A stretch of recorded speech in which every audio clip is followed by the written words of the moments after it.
cuando hablamos de síndrome, vamos a analizar las palabras. Síndrome por lo general en medicina significa yo no sé de qué no tengo ni idea de dónde viene, pero estas son las características que tiene este problema. Entonces, cuando hablamos de metabólico, metabolismo es prácticamente todo lo que hace el cuerpo, es decir, todas las células de alguna manera hacen algo de metabolismo. Si todas las células tienen que producir energía, diariamente estamos cambiando millones de células. La piel es nueva cada semana, el hígado es nuevo cada 3 meses. Bueno, entonces todo eso depende del metabolismo. Y si el metabolismo está afectado, todo el cuerpo, cada célula del cuerpo está afectada. Entonces vamos a ver esto que ahora ya es una epidemia, el síndrome metabólico, y una de las cosas más importantes de todo esto, que el síndrome metabólico 100% depende de tu estilo de vida. Y el estilo de vida debería estar 100% bajo tu control. Evidentemente, si no lo tienes bajo tu control, es muy probable que sufras de síndrome metabólico. Fíjense, la nueva epidemia, lo que en muchos tiempos era la gran peste, eran otras cosas, hoy es el síndrome metabólico. Y vamos a ver que es 100% prevenible, pero también vamos a ver la importancia porque comienza antes de nacer. Antes de nacer comienza el problema. Bueno, pues ahora sí, veámoslo, prestámosle atención. Y una de las cosas que, digamos, a mí me atrajo la atención es de que si vemos esta gráfica desde 1920, bueno, lo que les estaba comentando es que si nosotros vemos la expectativa de vida, es decir, cuántos años vamos a vivir, y aquí viene la gráfica desde 1920, desde 1920 ha ido subiendo lo que la mayoría de la gente es su promedio de vida. Es decir, si en 1920 estábamos hablando más o menos de 57 años de vida que la mayoría vivía, pues ya ahorita para el 2000 estamos hablando de arriba de 75 años, es decir, 76, 77 años de vida. Pero en el 2009 al 2010 hubo una caída en el promedio de vida a nivel mundial. Y esto se debe al síndrome metabólico. Vamos a ver qué importancia que tiene esto. Y la importancia es que si esto sigue así, y lo más probable que siga así, las próximas generaciones se van a morir antes que las generaciones anteriores. Es decir, ya los hijos van a vivir menos años que los padres. Y acuérdense lo que le dije hace un rato. Totalmente prevenible, 100% prevenible, porque en realidad este cuadro, esta estadística, tendría que estar subiendo hasta los 120 años, que es nuestro potencial. Pero cuando hacemos algo mal, le vamos quitando años a la vida. Pero también le estamos quitando vida a los años.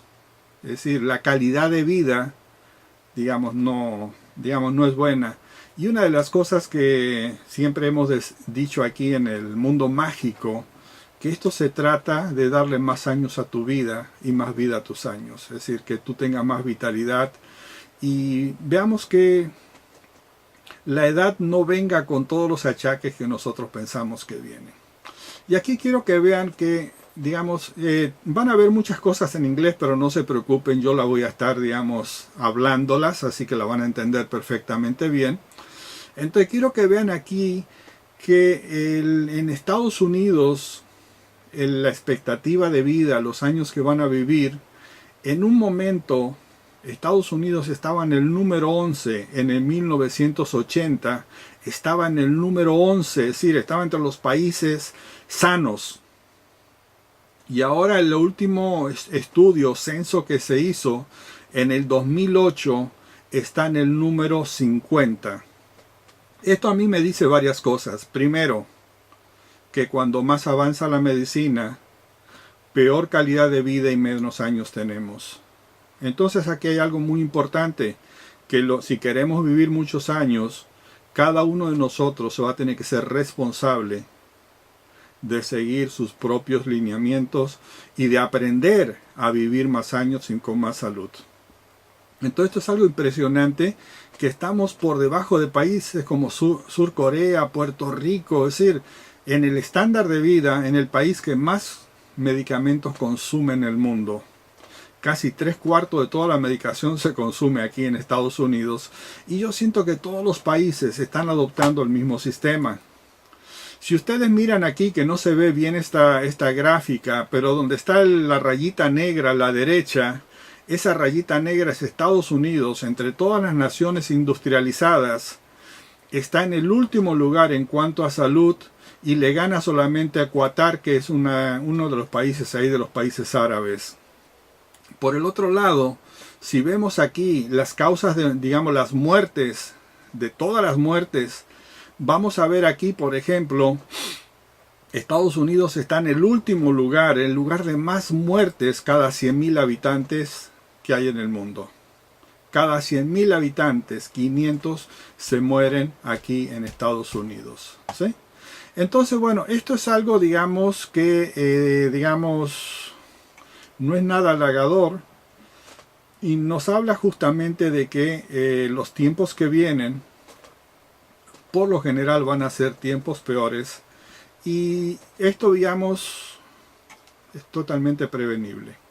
Aquí hay una estadística, o mejor dicho, unos comunicados.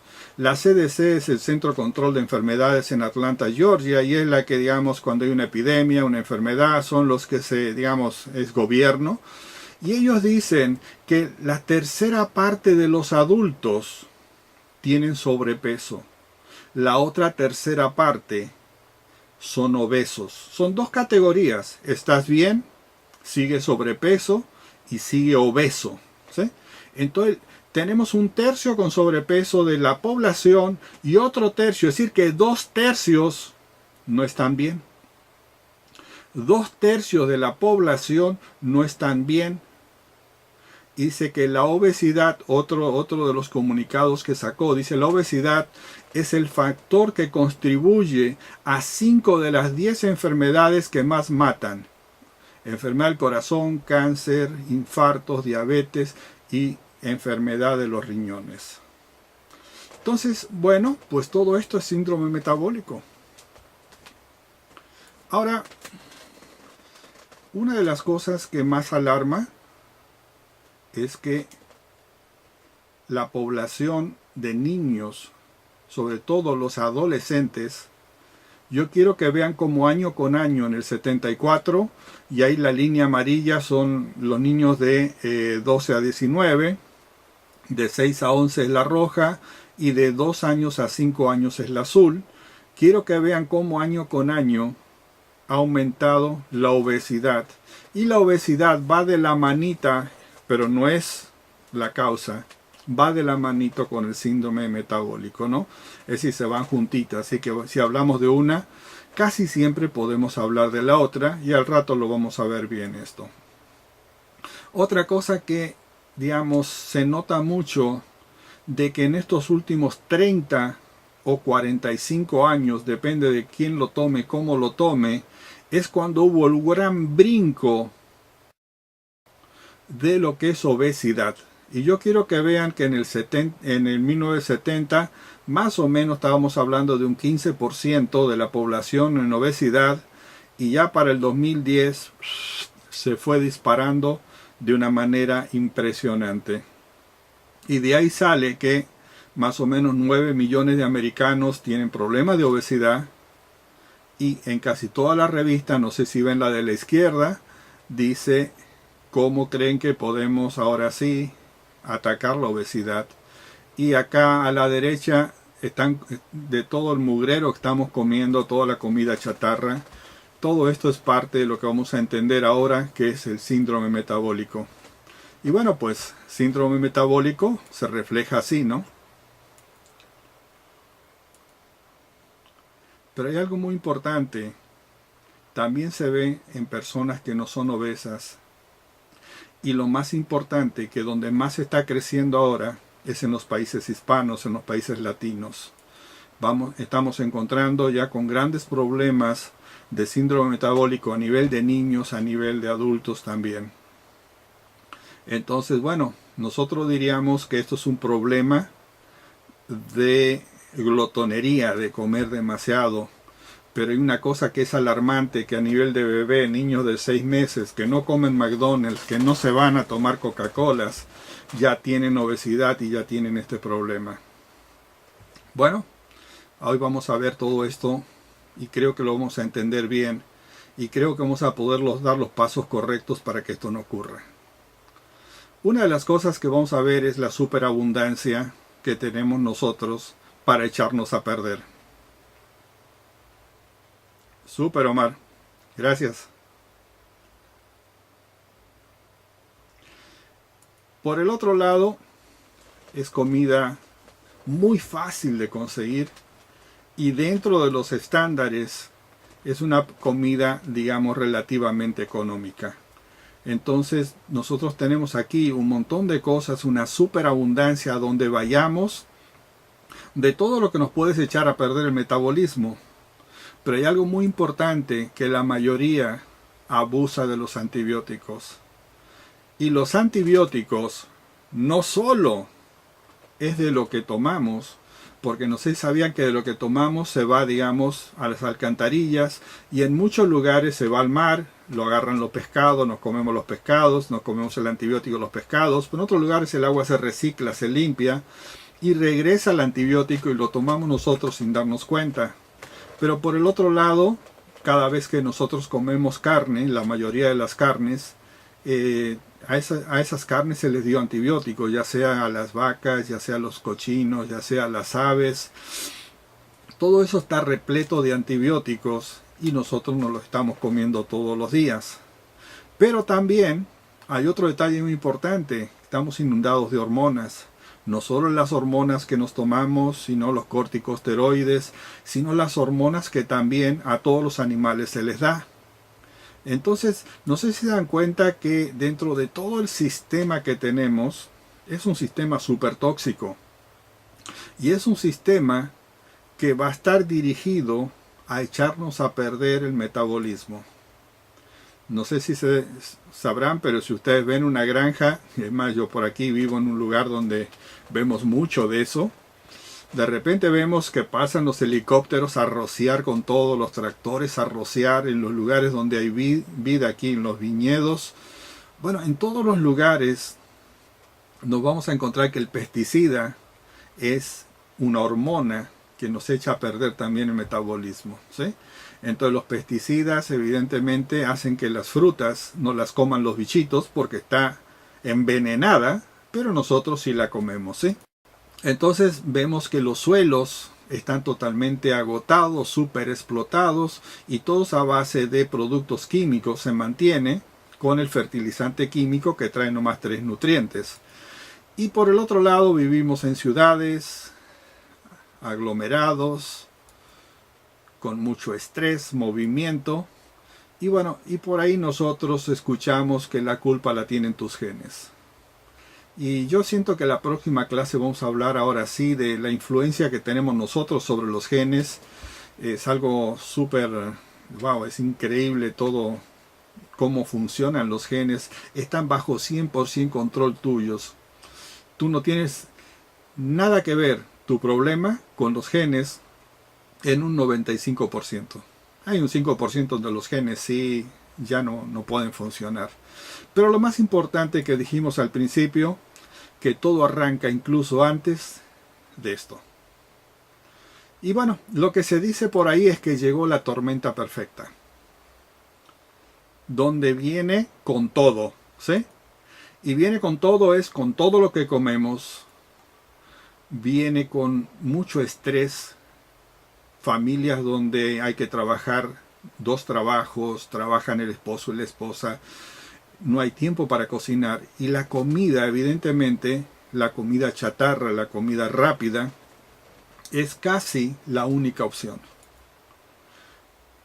por el otro lado, esta tecnología nos ha dado ahorita... Hola, Det. La tecnología nos ha dado... Elisa, bienvenida. Faustino, oh, veo que entraron varios, no le prestaba atención. Bienvenidos. Esta tecnología nos ha hecho que nosotros cada vez hagamos menos ejercicio. El carro hasta el estacionamiento, al trabajo, a todos los lugares. Y eso nos has hecho con poca movilidad. Llegamos a los trabajos y plantados en el trabajo. Llegamos a la casa, es la televisión, es la computadora. Ya no es el juego afuera de fútbol o lo que sea afuera, ¿no? Entonces, bueno, todo esto se junta a que, digamos, hay todo un sistema que hace que no nos movamos, incluso para cortar el césped de aquí, y yo todavía lo corto a pie. Pero la mayoría de la gente tiene su tractorcito, se sienta, su panzota y a cortar todo el césped, ¿no? Pero hay algo que vamos a ver, que en los países longevos, los que viven más de 100 años, el estilo de vida es totalmente distinto.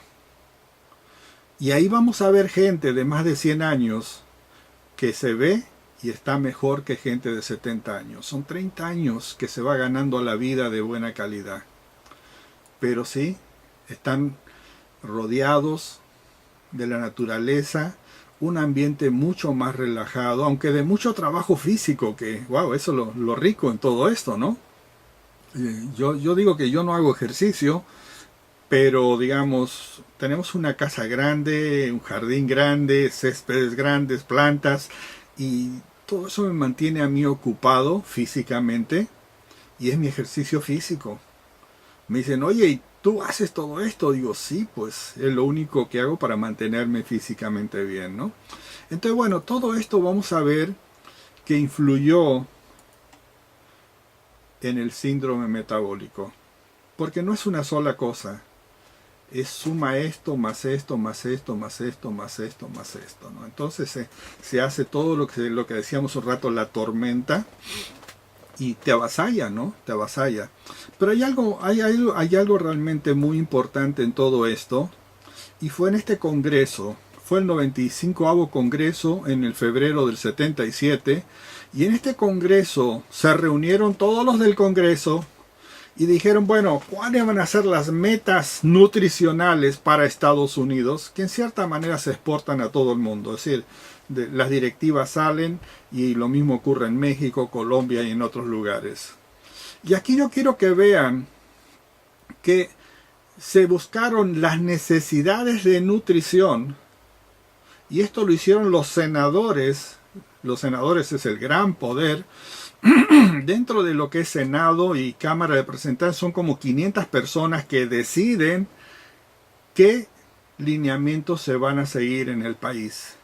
Yo quiero que aquí ustedes se imaginen ahora, hay algo muy interesante en el Congreso de estas 500 personas, que cada una de ellas tiene su oficina y, como quien dice, trabaja y vive ahí en el Senado, ¿no? Pero por cada congresal hay 2 cabilderos.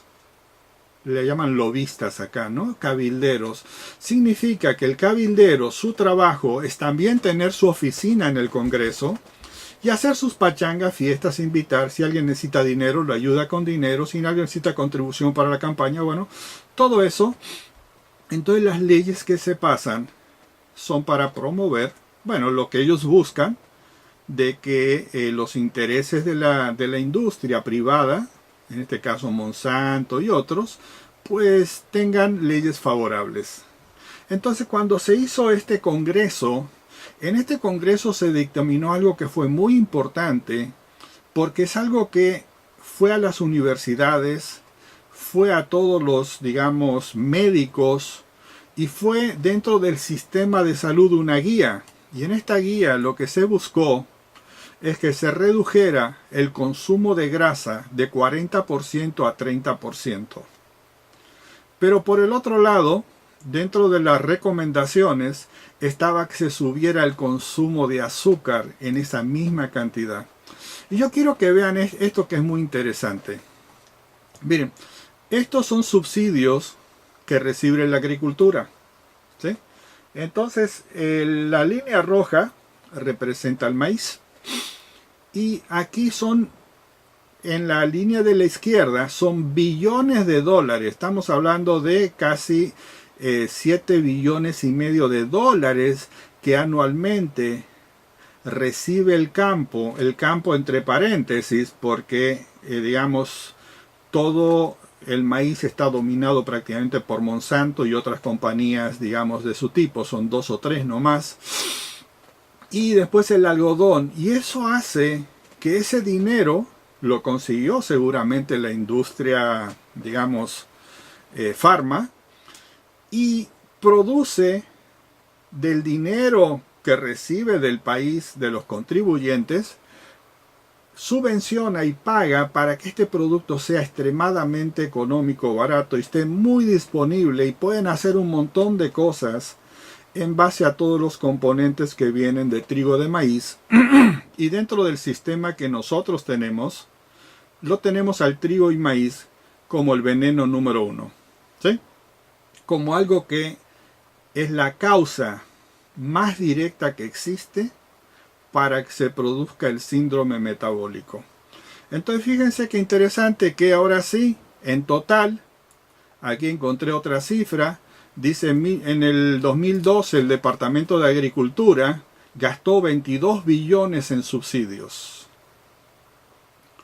¿Y eso en qué se refleja? En que ahora tienes todas estas maravillas que le bajaron en grasa y le subieron en azúcar. ¿Sí? Y le bajaron en grasa y le subieron en azúcar. Y le bajaron 50% menos grasa y estás comiendo carbohidratos refinados. Y como ven, hay toda una industria donde se le subió al azúcar, se le bajó a las grasas, pero las calorías siguieron igual. Entonces todo lo que hubo ahora fue hacer endemonizar, es decir que era mala la grasa y que tenías que comer más cereales. Veamos en qué termina todo esto. En que todo esto depende de esta industria, que les provea cosas a muy bajo costo. Y yo quiero que vean aquí, esto es una estadística solamente del azúcar, pero si nosotros hablamos de los cereales, hablamos de las harinas, los almidones, estamos hablando de algo mucho más poderoso en hacer daño que el mismo azúcar. Entonces aquí tenemos que en 1985 se consumían 98 toneladas, digamos, a nivel consumo mundial de azúcar, que para el 2010 subió a 160 millones de toneladas. Esto fue, digamos, un aumento bastante grande del consumo de azúcar. Acuérdense, no estamos contando porque fue mucho más grande la explosión a nivel de harinas y todo lo que se empezó a hacer a nivel, digamos, de trigo y maíz, ¿no? Perdón, aquí otra cosa que vamos a ver, que eso impactó a nivel mundial del 85 al 2010, resultó en un cambio de que había 30 millones de diabéticos que pasó a ser 346 millones de diabéticos. Entonces yo quiero que vean, esto es síndrome metabólico. El azúcar destruye el metabolismo del cuerpo. Una diferencia de 98 millones de toneladas a 160 hizo una diferencia de diabéticos de 30 millones a 346 millones de diabéticos. Bueno, veamos qué es el azúcar. Cuando agarramos azúcar de mesa, tenemos una molécula de glucosa y una de fructosa. Cuando agarramos un pan, algo hecho de trigo o de maíz, tenemos 2 moléculas de glucosa. Esa es la gran diferencia entre un almidón y el azúcar de mesa. Cuando nosotros comemos glucosa, la glucosa no tiene que hacerse nada en el cuerpo, no lleva ningún proceso, nomás hay unos transportadores, la empiezan a cargar, a llevar y se lo llevan al corazón para que el corazón produzca energía, al cerebro, a los músculos, y lo que sobra, lo que no se quemó, se va al hígado.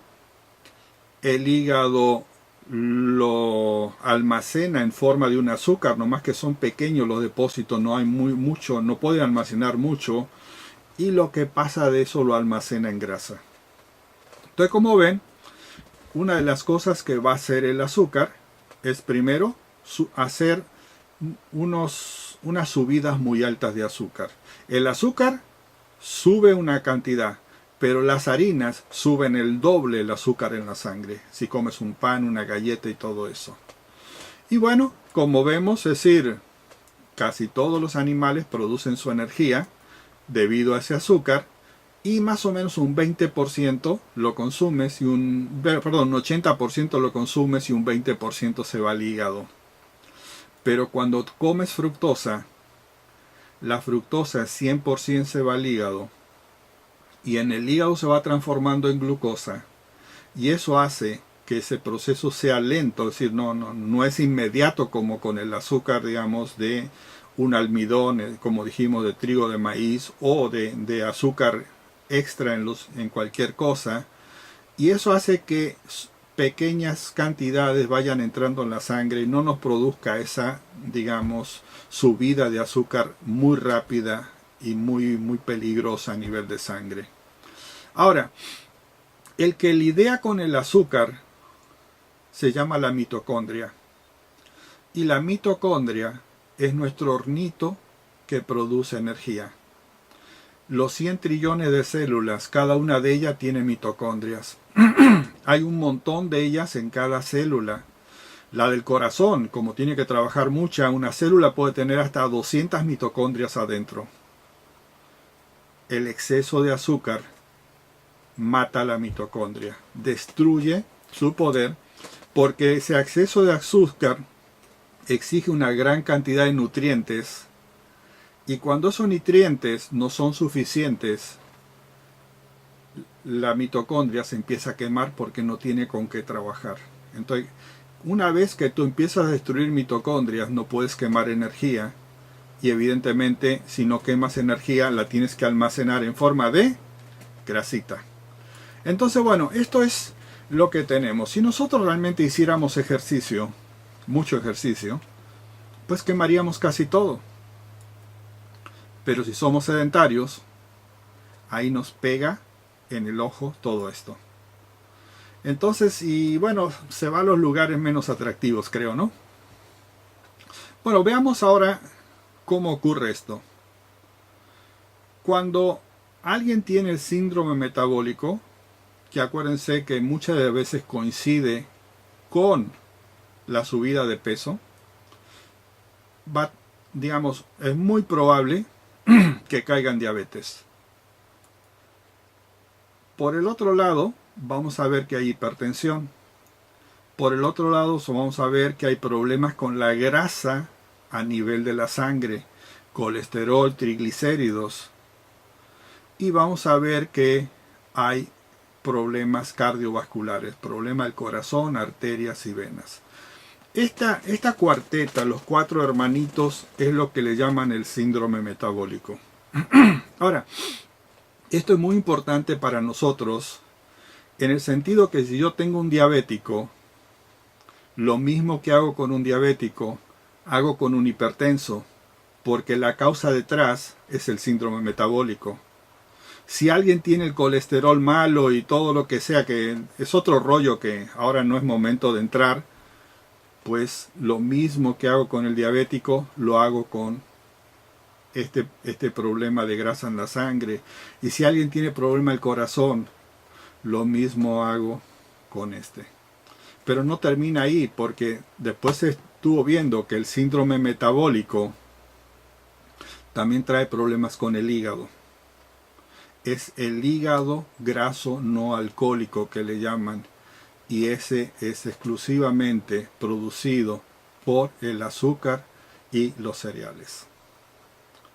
¿Qué significa el hígado graso?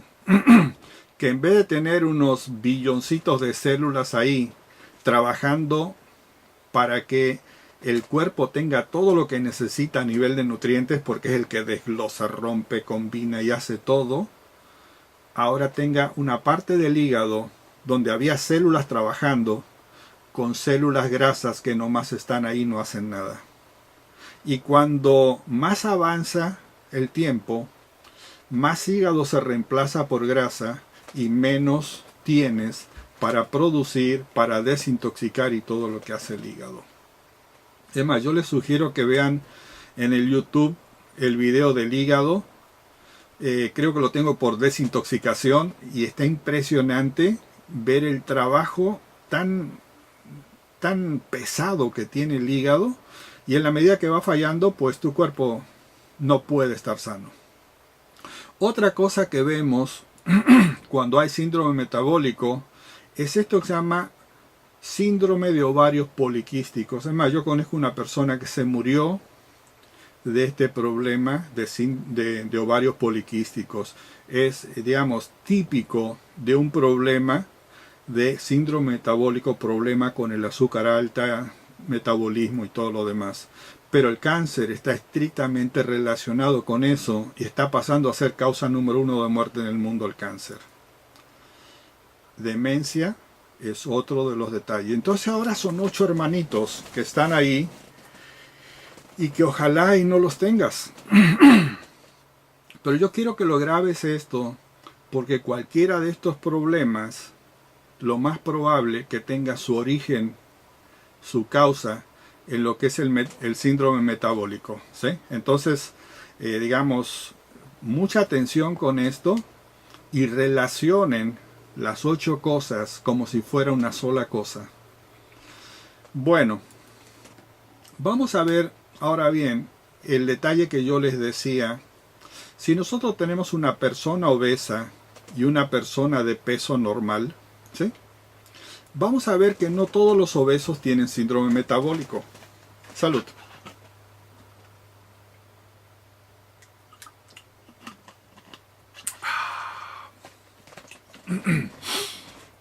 Vamos a ver que un 20% de los obesos tienen células sanas.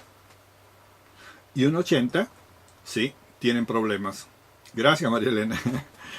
Entonces un 80% tienen problemas. Pero también lo que yo encontré, gracias a Ed, también lo que encontré, que dentro de las personas normales, un 40% tiene el mismo problema que lo tenía el gordo. No se salvan los delgados, ¿sí? Y tenemos un 60% de que está normal, no tiene problema en sus células. Entonces, ahora bien, si nosotros agarramos los obesos, que son 3/4 de la población casi, más agarramos, dijimos 2/3, digamos 2/3, ¿no?, de la población. Entonces, si agarramos los que son delgados, que también tienen problemas metabólicos, vamos a ver que el 60% tiene problemas de síndrome metabólico. ¿Qué significa eso? Que la mayoría de la gente que nosotros vamos a ver tiene síndrome metabólico. La mayoría. Y el que no lo tiene, por lo general, usted ya va en camino, así que es cuestión de tiempo, ¿no? Y eso representa de que en el mundo entero el 75% del gasto está en tratar problemas del síndrome metabólico. Ahora bien, veámoslo esto bajo 2 puntos de vista.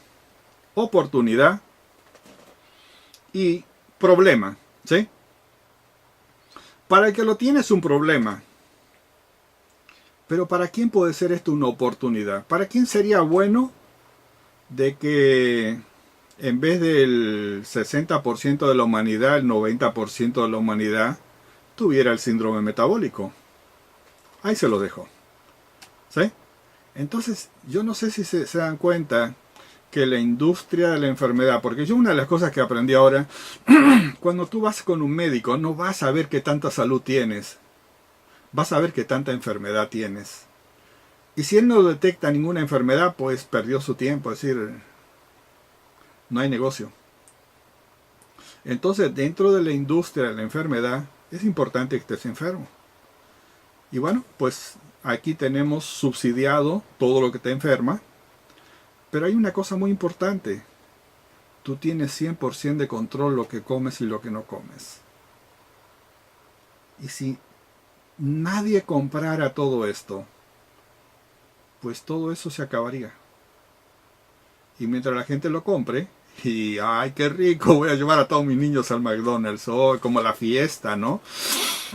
Así que bueno, hay algo muy importante, la Organización Mundial, mejor dicho, la ONU, en el septiembre del 2011, dijo que las enfermedades no comunicables representan un desafío de proporciones epidémicas. Estamos hablando de epidemia y esto lo está diciendo la ONU y habla o cita dentro del comunicado, y ahí pueden ustedes ver que dice cáncer, diabetes, problema del corazón, hipertensión, demencia, y todo esto básicamente es síndrome metabólico.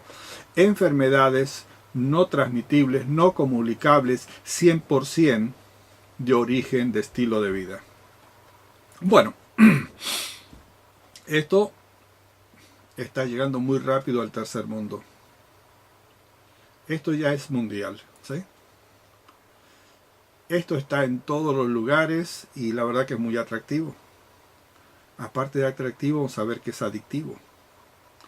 Pero aquí, ahora sí, vamos a hacer un paréntesis en todo esto y vamos a trabajar un poco porque yo siento que es poco realmente lo que necesitamos. Ahora vamos a entender más. Todavía tenemos como 2 horas, así que no, ahí como quien dice, acomódense. Hay algo muy importante en todo esto. Si uno toma fibra cada vez que come, reduce la cantidad de insulina que se produce, baja los niveles de insulina, baja los niveles de azúcar y baja los problemas. La pura fibra es súper importante para que el síndrome metabólico no ocurra o sea mucho menor. El otro muy importante es la Dolce Vita o Via Dulce, depende de los países, porque ese es el encargado de apoyar y regenerar al páncreas que produzca insulina y de darle los minerales que necesita la insulina para hacer su trabajo y no haya resistencia. Vamos a ver un poco más lo que es resistencia a la insulina al ratito. Y los otros 2 productos son el Optimus o Kenian aquí en Estados Unidos y él actúa sobre todo el Supreme, donde la QH que tiene es el protector de la mitocondria. ¿Se acuerda que decíamos los hornitos? El protector de los hornitos es la QH que tenemos en el Actua Supreme. Entonces, bueno, este es el paquete que si no queremos hacer muchos cambios, o aunque hiciéramos los cambios, nos ayuda a todo este problema del síndrome metabólico. Entonces, fibra 3 veces al día, Dolce Vita de 10 a 20, depende del sapo la pedrada, si tu problema es serio o tu problema no es muy serio. Y con 2 veces al día que tomes la mezcla del Actua con el Optimus, pues andamos en muy buen camino. Y es lo que recomiendo, por ejemplo, a un diabético, ¿sí? Entonces, ahora, si aparte de esto hacemos cambios de ir eliminando cosas, nos vamos a otro nivel de salud y el cuerpo trabaja mucho mejor. Pero con esto solo, si alguien no quiere hacer cambios, lo estamos protegiendo bastante de todo este problema que nosotros estábamos diciendo. Súper, Adet, y te ves muy bien ahora.